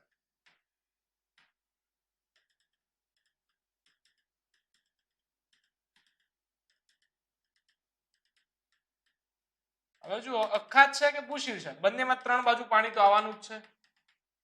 પણ જો જમીનની અંદર આ જે સમુદ્રનો વિસ્તાર છે એ જાય છે તો આને આપણે શું કહીએ છીએ? અખાત. જુઓ, જમીનની અંદર ગયેલો સમુદ્રનો વિસ્તાર અને જે જમીન છે એ સમુદ્રમાં જાય છે કે જેની ત્રણેય બાજુ પાણી આવી જાય છે, તો આને આપણે શું કહીએ છીએ? ભૂશીર. ક્લિયર? તમે આટલી ફિગર જો મગજમાં હશે તમને ઓટોમેટિક આઈડિયા આવી ગયો અખાત અને ભૂશીર વચ્ચે શું સંબંધ છે અને બંને વચ્ચે શું ડિફરન્સ છે. ક્લિયર? તો અખાત એટલે સમુદ્ર છે, જમીનમાં જશે, અને ભૂશીર એટલે જમીન છે એ સમુદ્રમાં જશે. ટાપુ એટલે કે જેની ચારે બાજુ પાણી છે, અને ખાડી એટલે કે જે પ્રમાણમાં અખાત કરતા મોટી છે, આકારે કેવી છે? પર્વલાકાર. પર્વલાકાર એટલે આ રીતનો, રાઈટ? તો આવો જે ભાગ છે એને કહેવાય ખાડી. તો આ છે બેઝિક ટર્મિનોલોજી થઈ. બીજું આવે પોર્ટ, બરાબર? પોર્ટ આપણે જે બંદર કહીએ છીએ કે જ્યાં આગળ વહાણ આવે, ઊભું રહી શકે અને માલની હેરફેર કરી શકાય. બીજો એક શબ્દ આવે ડોકયાર્ડ. ક્લિયર? તો ડોકયાર્ડ એટલે શું છે? કે જ્યાં આગળ જે વહાણો છે આપણા સ્ટીમર એ બધા છે એમનું સમારકામ થતું હોય, એ બનાવવામાં આવતા હોય, એ બધાને શું કહેવાય? ડોકયાર્ડ. ક્લિયર? એટલે કે પોર્ટ છે અને ડોકયાર્ડ છે. હવે આપણે આગળ વધીએ તો આપણું જે ગુજરાત છે એ ગુજરાતના કુલ 15 જિલ્લા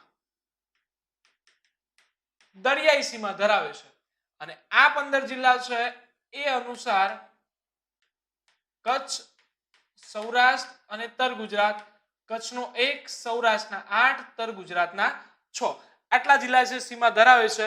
એ અંતર્ગત સૌથી લાંબી સીમા કોની છે? કચ્છની, જે આવી છે 406 કિલોમીટર. સૌરાષ્ટ્રના 8 જિલ્લાની ચર્ચા કરીએ તો હવે જુઓ, તમને મેપ છે મૌખિક યાદ રહી ગયો હશે, કઈ દે રાખવાનો, પહેલા બોર્ડર છે તે કરી દેવાની એટલે અંદરનો ઓટોમેટિક થઈ જશે.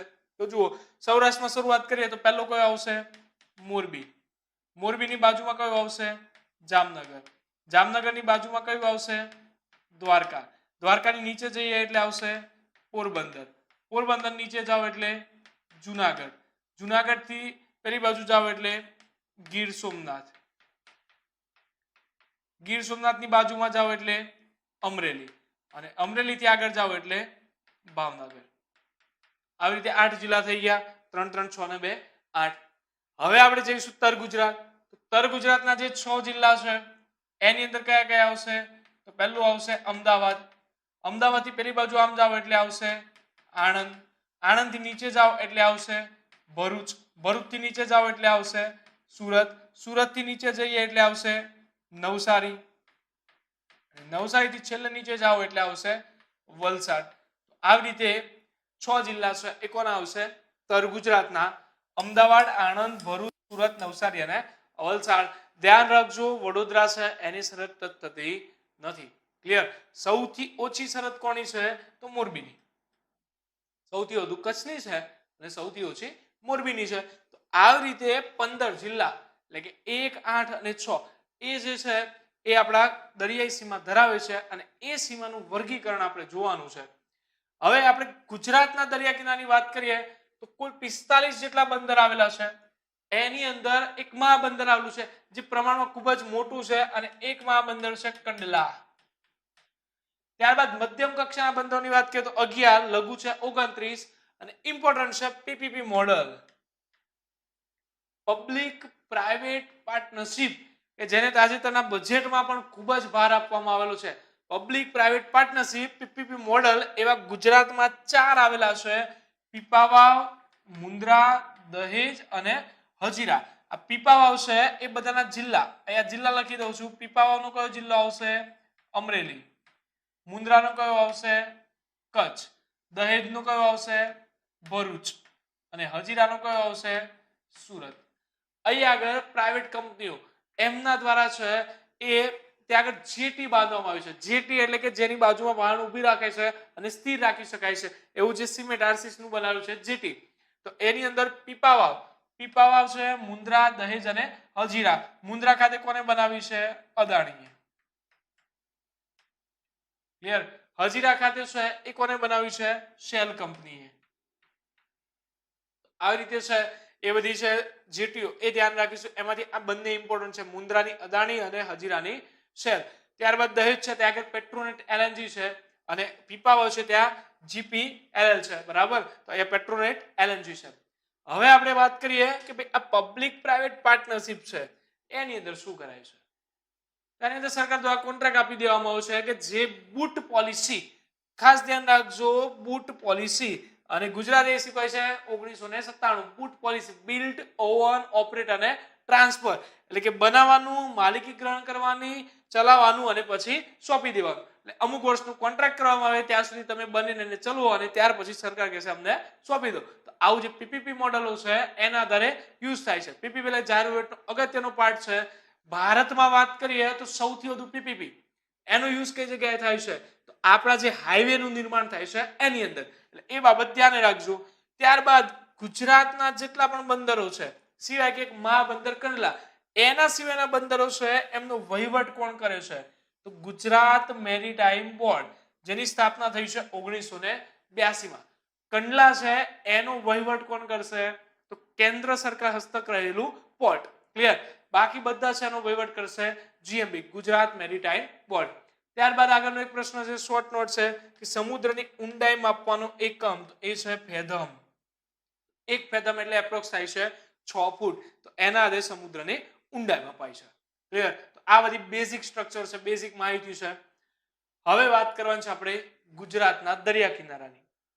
એ જે 406 કિલોમીટર કચ્છનો, 843 સૌરાષ્ટ્રનો અને 352 તર ગુજરાતનો. હવે એ દરિયા કિનારો છે એમ આપણે કઈ રીતે સ્ટડી કરીશું. દરિયા કિનારો છે એને આપણે અલગ અલગ ભાગમાં વેચી દઈશું અને એ ભાગમાં વેચ્યા પછી એ ભાગની ખાસિયતો કઈ છે, એની અંદર કયા કયા બંદરો આવેલા છે, કયા બેટ આવેલા છે, એ બધાની આપણે ચર્ચા લેવાની છે. કચ્છનો જે કિનારો છે એને આપણે 4 ભાગમાં વેચીશું. કોટેશ્વરથી પશ્ચિમ કિનારો, કોટેશ્વરથી જખો, જખોથી માંડવી, માંડવીથી Kandla. As well as Saurashtra એને પણ એવી રીતે જ વેચીશું કે ભાઈ કંડલાથી લઈને દ્વારકા, દ્વારકાથી લઈને વેરાવળ, વેરાવળથી લઈને ગોપનાથ, ગોપનાથથી લઈને સાબરમતીનું મુખ. ક્લિયર? તો એવી રીતે આના પણ 4 ભાગ છે. અને ત્યારબાદ છે તર ગુજરાત. તો તર ગુજરાતમાં ખંભાતથી દહેજ, દહેજથી હજીરા અને હજીરાથી છેલ્લે વલસાડમાં ઉમરગામ. ક્લિયર? ખંભાતથી દહેજ, દહેજથી હજીરા અને હજીરાથી ઉમરગામ. તો આવી રીતે છે એ ગુજરાતના દરિયા કિનારાનું વર્ગીકરણ છે. એની અંદર પહેલા આપણે સ્ટડી કરવાના છે કચ્છનો દરિયા કિનારો. તો કચ્છ એટલે કે ગુજરાતમાં સૌથી લાંબો દરિયો 406 કિલોમીટર જેટલી લંબાઈ ધરાવે છે. અને એ કચ્છના દરિયા કિનારે તમને નાની નાની ક્રીક જોવા મળશે. ક્રીક એટલે કે નાર, જેના ઉદાહરણ છે સિર ક્રીક અને કોરી ક્રીક. અને કચ્છના દરિયા કિનારે આવેલા જૈનોના પંચતીર્થ તમને જોવા મળે છે. અને એ પંચતીર્થ એ ખાસ ધ્યાન રાખજો, જખો, સુત્રી, નલિયા, કોઠારા અને તેરા. જખો, સુત્રી, નલિયા, કોઠારા અને તેરા આવા જૈનના પંચતીર્થ છે એ કચ્છના દરિયા કિનારે આવેલા છે. નલિયાની વાત કરીએ તો નલિયા એટલે કે સૌથી વધુ ઠંડી. ગુજરાતમાં સૌથી વધુ ઠંડી ક્યાં પડે છે? નલિયા. સુત્રીની વાત કરીએ તો સુત્રી ખાતે એક ઇતિહાસમાં ઘટના બની ગઈ કે ગુજરાતના જે મુખ્યમંત્રી છે બળવંતરાય મહેતા, એમનું 1965 ની અંદર મૃત્યુ થયેલું. પાકિસ્તાન દ્વારા એમનું હેલિકોપ્ટર છે તોડી પડાયું અને એ જે હેલિકોપ્ટર છે સુત્રી ખાતે તૂટ્યું હતું અને ત્યાં આગળ એમનું જે છે એ મૃત્યુ પામેલું છે. એ બળવંતરાય મહેતાનું મૃત્યુ થયું હતું. આવા જૈનોના પંચતીર્થ જખો, નલિયા, સુત્રી, કોઠારા અને તેરા તો એ આવેલા છે કચ્છના દરિયા કિનારે. હવે આગળ વાત કરીએ તો પહેલા લેવાનું છે આપણે કોટેશ્વર થી પશ્ચિમ કિનારો, એટલે કે કોટેશ્વર થી જે પશ્ચિમ તરફનો ભાગ છે એ. હવે આ ભાગ છે એ સંપૂર્ણપણે કાદવ કીચડ વાળો છે અને અહીંયાથી જ સૌથી વધુ ઘૂસણખોરી પણ થાય છે કે પાકિસ્તાનમાંથી જે ઘૂસણખોરીનું પ્રમાણ છે એ સૌથી વધુ અહીંયા જોવા મળે છે.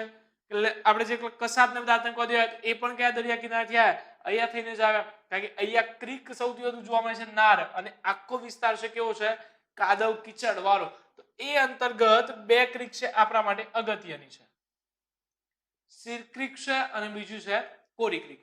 સિર ક્રીક જેને આપણે બાણ ગંગા તરીકે પણ ઓળખીએ છીએ. હવે આ જે સિર ક્રીક છે એના વિશે વાત કરીએ. 1842 ની સાલમાં અંગ્રેજ સેનાપતિ છે ચાર્લ્સ નેપિયર એ આ વિસ્તારને જીતી લે છે અને એનો જે પ્રદેશ છે એનો વહીવટ છે ભારતને સોંપી દે છે. હવે ભારત સરકારનો નકશો અને મુંબઈ રાજ્ય એમનો જે નકશાઓ છે એની અંદરનું લઈને વિવાદ ચાલે છે અને એના લીધે 96 કિલોમીટર લાંબુ મુખ, રાઈટ, કેટલું લાંબુ મુખ છે 96 કિલોમીટર લાંબુ અને 650 ચોરસ કિલોમીટરનો વિસ્તાર. આ પ્રદેશને લઈને વારંવાર છે ભારત પાકિસ્તાન વચ્ચે બબાલ થાય છે અને એના લીધે ત્યાંના સ્થાનિક લોકોને શું કહે છે હરામી નારા પણ કહે છે. તો એ જે છે સિર ક્રીક એ આવેલું છે. સિર ક્રીક એટલે ભારતનું પશ્ચિમતમ બિંદુ કે જ્યાં સૌથી અંતિમ સૂર્યાસ્ત પણ થાય છે. ક્લિયર? હવે આ જે છે અહીંયા તો કાદવ કીચડ જ છે, તો શા માટે સિર ક્રીક માટે ભારત અને પાકિસ્તાન વચ્ચે આટલી બધી બબાલ થાય છે કે લડાઈ થાય છે? તો એની પાછળનું રીઝન છે કાદવ કીચડ ભલે હોતો પણ આ જે પ્રદેશ છે એની અંદર ખનિજ તેલના ભંડારો રહેલા છે. હવે ખનિજ તેલના ભંડાર છે કોઈ પણ દેશે જવા દેશે નહીં, તો એના લીધે અહીંયા વારંવાર છે વિવાદ થાય છે. એટલે એ ધ્યાન રાખીશું ભાઈ સિર ક્રીક છે તો ત્યાંથી ખનિજ તેલના ભંડારો પણ મળી આવેલા છે. ત્યારબાદ વાત કરીએ કોરી ક્રીક. તો કોરી ક્રીક છે એની ચર્ચા આપણે અગાઉ પણ લીધી છે. યાદ કરો 16 જૂન 1819 કચ્છની અંદર જે ભૂકંપ આવ્યો છે, અલ્લાહબંધી ઘટના બને છે, સિંધુનો પ્રવાહ છે કઈ બાજુ ચાલ્યો જાય છે પાકિસ્તાન તરફ, અને એના લીધે જે નાર સુકાઈ ગઈ છે એને શું કહીએ છે કોરી ક્રીક, કોરી નાર. કોડી નાર નહીં થાય અહીંયા, શું થશે કોરી નાર. અને આ જે છે એને કહેવાય છે સિંધુનું લુપ્ત અવશેષ. આવી જે બે ક્રીક છે એ આપણે કોટેશ્વરથી પશ્ચિમ કિનારામાં ધ્યાને રહીશું. હવે ત્યાંથી આગળ વધીએ છીએ કોટેશ્વરથી જખો તરફ. કોટેશ્વરથી જખો તરફ જઈશું એટલે અહીંયા પણ તમને શું જોવા મળશે કાદવ કીચડ. કાદવ કીચડ જ જોવા મળે છે અને આ જે કોટેશ્વરથી જખો છે એમાં તમને છીછરી ખાડીઓ જોવા મળશે. બીજું અહીં આગળ આવેલું છે કોટેશ્વર મહાદેવનું મંદિર અને નારાયણ સરોવર. હવે આ જે કોટેશ્વર મહાદેવનું મંદિર છે એની પાછળ એક ઘટના, એક સ્ટોરી સંકળાયેલી છે અને એ સ્ટોરી સાથે સંકળાયેલો માણસ છે રાવણ. ક્લિયર? હવે જે રાવણ છે પોતે ભગવાન શિવજીની આરાધના કરે છે અને શિવજી તરફથી એક શિવલિંગ લાવે છે અને એના અંતર્ગત એને અમર વરદાન પ્રાપ્ત થયું હોય છે. પણ એ શિવલિંગ છે એની પૂજા અર્ચના કરવા માટે એ લઈને જતો હોય છે. એ દરમિયાન અહીંયા કોટેશ્વર નજીક રાવણને જે અમર વરદાન પ્રાપ્ત થાય તો એનાથી બધા જ દેવો છે ચિંતિત હોય છે અને એ અંતર્ગત દેવો દ્વારા એક પ્લાન કરવામાં આવે છે અને એ જે કાદવ કીચડ છે એની અંદર ભેંસ છે, ભેંસ કે ગાય એ છે એ પોતે ફસાઈ જાય છે, રાઈટ? અને એ નીકળવા માટે રાવણની આજીજી કરવામાં આવે છે. રાવણ પોતાનું જે શિવલિંગ છે નીચે મૂકે છે, જેવું શિવલિંગ નીચે મૂકે છે અને ત્યાં હજારો શિવલિંગ બની જાય છે અને એ અંતર્ગત જે રાવણ ત્યાંથી પછી જે શિવલિંગ ઉપાડી જાય છે એ નકલી શિવલિંગ હોય છે. જે ઓરિજિનલ શિવલિંગ છે એ કોટેશ્વરમાં હોવાનું મનાય છે. એટલે કે આની સાથે રાવણ વાળી ઘટના સંકળાયેલી છે. આવું છે એ સ્ટોરીઓ સંકળાયેલી છે, રાઈટ? એટલે કે પ્રશ્ન કદાચ કોઈક વાર પૂછી નાખે આવી સ્ટોરી સાથે સંકળાયેલી બાબત એ કયા પ્લેસ સાથે, તો યાદ હોવું જોઈએ ભાઈ કયું છે કોટેશ્વર મહાદેવનું મંદિર. ક્લિયર? અને ત્યારબાદ આવેલું છે નારાયણ સરોવર. આપણી જે ભાગવત કથા છે એની અંદર જે 5 પવિત્ર સરોવરો દર્શાવ્યા છે એ અંતર્ગતનું એક છે નારાયણ સરોવર. ત્યાંથી બિલકુલ તમને પાકિસ્તાનનો એરિયા છે એ પણ તમે જોઈ શકો છો. તો આ જે નારાયણ સરોવર છે એ ભાગવતમાં જે 5 પવિત્ર સરોવર દર્શાવ્યા એ કયા કયા છે? તો એક છે માન સરોવર જે આવેલું છે તિબેટમાં. બીજું છે બિંદુ સરોવર જે આપણે નદી તંત્ર વખતે ચર્ચામાં લઈશું, કઈ જગ્યાએ આવેલું છે સિદ્ધપુરમાં. ત્રીજું છે નારાયણ સરોવર જે આવેલું છે કચ્છમાં. ચોથું છે પંપા સરોવર, આ આવેલું છે હમ્પી જિલ્લો કર્ણાટકમાં. પાંચમું છે પુષ્કર સરોવર, જે આવેલું છે રાજસ્થાનમાં. પુષ્કરની ચર્ચા આપણે ખેડ બ્રહ્માના ડુંગરો કરી ત્યારે લીધી હતી કે ભાઈ બ્રહ્માજીનું મંદિર કઈ કઈ જગ્યાએ આવેલું છે, તો રાજસ્થાનના પુષ્કરમાં અને ખેડ બ્રહ્મામાં. તો આવા 5 સરોવરો છે જે ભગવતમાં દર્શાવેલા છે, એ માનસરોવર, બિંદુ, નારાયણ, પંપા અને પુષ્કર. એ અંતર્ગત 2 સરોવરો છે એ ક્યાં આવેલા છે? ગુજરાતમાં. ફ્રેન્ડ્સ, લેક્ચર નંબર 5 આપણે જોયું. એની અંદર આપણે શું સ્ટડી કર્યું છે? તો ગુજરાતના ભૌગોલિક પ્રદેશો જે એક્ઝામની દ્રષ્ટિએ ખૂબ જ ઇમ્પોર્ટન્ટ છે, અને દરિયા કિનારાની શરૂઆત કરી દીધી છે. એની અંદર બેઝિક સ્ટ્રક્ચર જોયું, અને બીજું જોયું કોરીનાથી પશ્ચિમ કિનારો, એટલે જે કોરીનાર, કોટેશ્વર ને બધું છે એ, અને બીજું જોયું કોટેશ્વરથી જખો સુધીનો કિનારો. ક્લિયર છે? હવે એના અંતર્ગત જે પ્રશ્નો છે એની ચર્ચા લઈએ. તો કચ્છના દરિયા કિનારે આવેલો પ્રદેશ, કચ્છના દરિયા આવેલો વિસ્તાર એટલે શું કહીએ છીએ આપણે? કંઠીનો વિસ્તાર. ત્યારબાદ છે બંદી વિસ્તારમાં ઝૂંપડા, એને શું કહેવાય છે? ભૂંગા. ત્રીજો છે ગોહિલવાડ નામ કયા રાજના વંશજો તરફથી આવ્યું છે?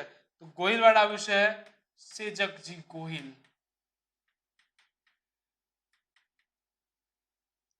પાંચમું, સુલકા શબ્દનો પ્રયોગ કયા વિસ્તાર માટે? તો યુએન સાંગે સોરઠ માટે યુઝ કર્યો તો સુલકા. 5, લીલી નાગેર પ્રદેશ કોની કોની વચ્ચે છે? ખાસ બાબત, ભૂલ ના થવી જોઈએ, લીલી નાગેર અને ગેડ વચ્ચે. તો લીલી નાગેર આવેલું છે ગીર સોમનાથના ઉનાથી જુનાગઢના ચોરવાડ સુધી. ક્લિયર? ગીર સોમનાથના ઉનાથી જુનાગઢના ચોરવાડ. 6, કચ્છના બંને રણ, 2 રણ વચ્ચેનો વિસ્તાર એટલે શું કહેવાય છે? વાગડ. 7, ચોટીલાનો વિસ્તાર, ચોટીલાની આસપાસનો પ્રદેશ એટલે કે 5 ઋષિઓ વડે પવિત્ર થયેલો પાંચાળ પ્રદેશ.